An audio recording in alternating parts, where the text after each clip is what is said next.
أعوذ بالله من الشيطان الرجيم وقلنا من بعده لبني إسرائيل اسكنوا الأرض فإذا جاء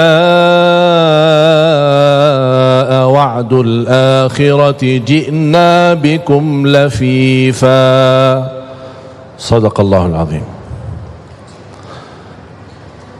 Bapak Ibu jamaah sekalian dimuliakan Allah Subhanahu wa taala. Sebenarnya salah satu yang membuat saya bergembira Suratul Isra. Suratul Isra mulai dari ayat 1 sampai ayat 7, 8, dan juga di ujung Suratul Isra mulai dari ayat 100, 101, 102 sampai terakhir 111.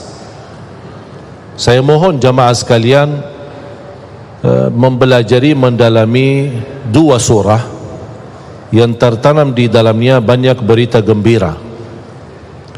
Pertama Suratul Isra, yang kedua Suratul Saf.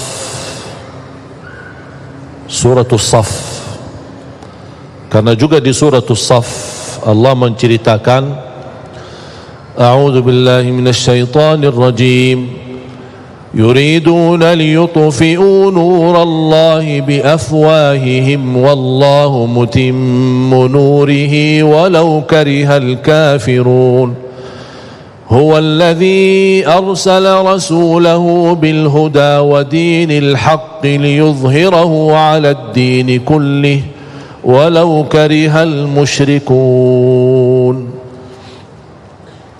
Allah Subhanahu wa taala memberikan jaminan seberapapun upaya mulut mereka, perjuangan mereka, kekuatan mereka untuk memadamkan cahaya Islam pasti akan gagal, dan Allah menyempurnakan cahaya Islam di muka bumi walaupun orang kafir membencinya. Jadi cerita di dalam Suratul Saf dan Suratul Isra, proses terwujud janji Allah memang keadaan yang terjadi di Palestina harus seperti itu. Karena Rasulullah sallallahu alaihi wasallam bersabda di hadis yang diriwayatkan Imam Ahmad dalam musnadnya, la taqumus sa'ah hatta taqtatil al-yahud wal muslimun. Tidak akan terjadi hari kiamat sampai terjadi perang besar antara umat Islam dan Yahudi. Di mana tempat perang? Di situ, di Palestina. Bahkan sebagian ulama berkata Ardul Mahsyar Palestina, tempat nanti dibangkit oleh Allah seluruh manusia, berkumpul di satu tempat untuk dihisab hari kiamat. Itulah tanah suci Palestina, disebut Ardul Mahsyar. Makanya Palestina memiliki keistimewaan yang sangat besar. Nabi Isa alaihi salam akan turun ketika juga datang Al-Imamul Mahdi bersama Nabi Isa ke Palestina, dan Nabi Isa justru mendorong Imam Mahdi untuk menimami umat Islam di saat itu. Karena Al-Imamul Mahdi adalah keturunan Nabi Muhammad SAW, bernama Muhammad ibnu Abdillah, sama dengan nama Nabi kita Nabi Muhammad ibnu Abdillah sallallahu alaihi wasallam.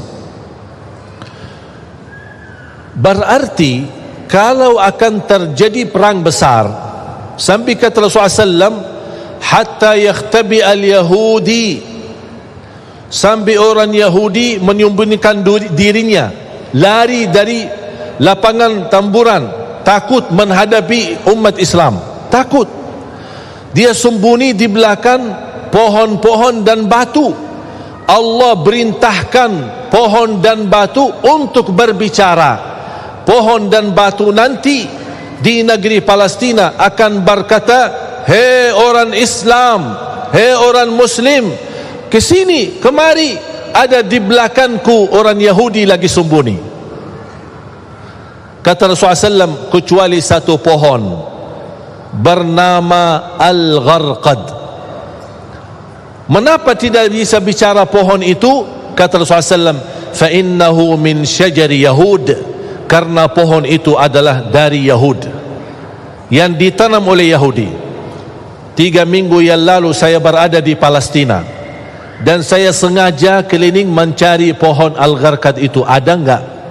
Ternyata ada, dan diberi perhatian oleh pemerintah Israel di sana, dan ditanam banyak.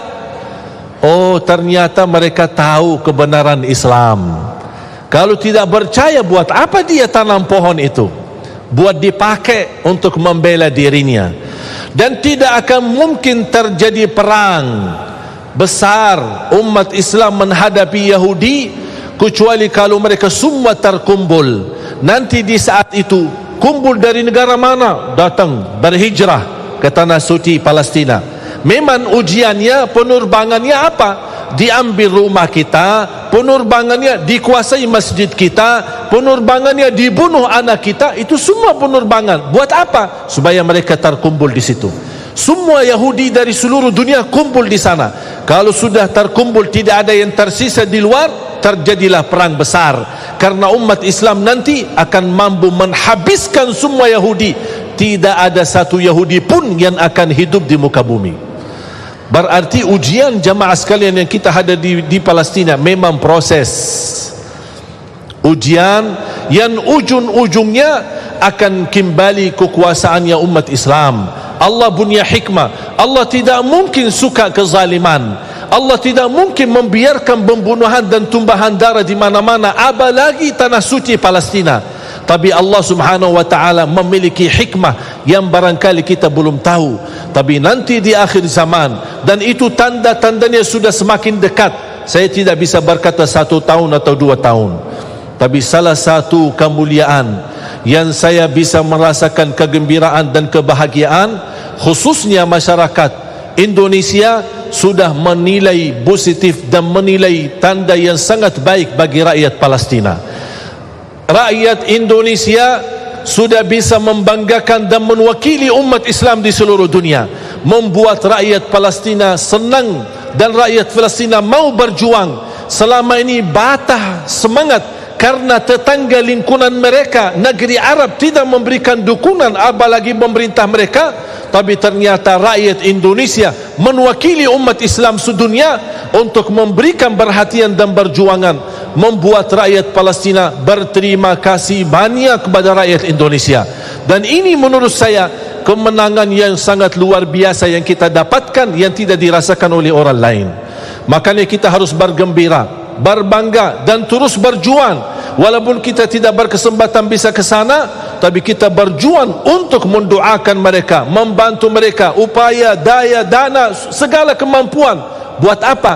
Karena kita akan menjadi di hadapan Allah, berjuangan kita menjadi saksi baik untuk tanah suci Palestina. Tidak akan terlupa. Ketika saya ke sana, saya menyebutkan diri saya bukan dari Madinah, tapi saya sebut diri saya dari Indonesia. Langsung oleh orang masyarakat Palestina dan di Masjidil Aqsa, Masya Allah Indonesia, I like Indonesia, saya suka Indonesia. Kapan saya bisa ke Indonesia? Bahkan saya menemukan banyak anak-anak dan anak-anak yatim malah bisa berbahasa Indonesia. Saya tanya, dari mana? Ini banyak orang Indonesia suka kemari.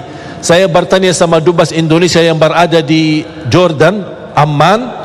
Beliau berkata setiap tahun berkunjungan dari Indonesia ke Palestina 70.000. Saya bilang insya Allah ke depan jangankan 70.000, insya Allah 7 juta dari Indonesia akan berkunjung ke sana. Semakin kita sering ke sana, ke tanah suci, itu yang akan membuat hati mereka bergetar dan ketakutan. Kita hanya bisa membela dan membantu mereka dengan kita silaturahim, kita doakan dan kita membantu. Semoga insya Allah ini amalan kita semua menjadi saksi baik di hadapan Allah Subhanahu wa taala.